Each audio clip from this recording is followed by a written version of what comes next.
If your Subaru flanges look like this, it's probably time to replace them. I'll show you how I replaced mine without spending too much money. I did use clamps. If you have a welder, you can of course go that route. I went with the flange kits that have spring bolts since they let the exhaust flex. You can find these on eBay, and I chose the 2.5-inch flange kit.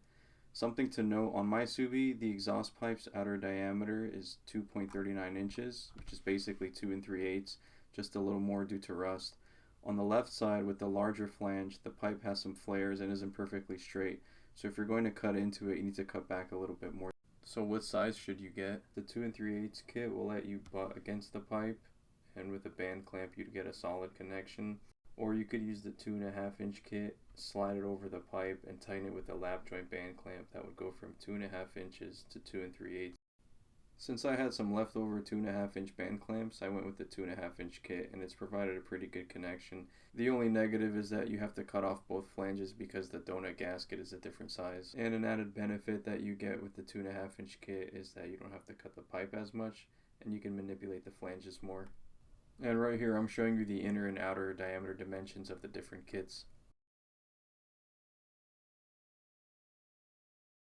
Make sure you have a blade with carbide teeth, some RTV, a cutoff wheel for metal, and throw in a pipe stretcher if you have rust on your pipes. And if that sounds like too much work, you can go the old soda can method. Enough talking, here's the video.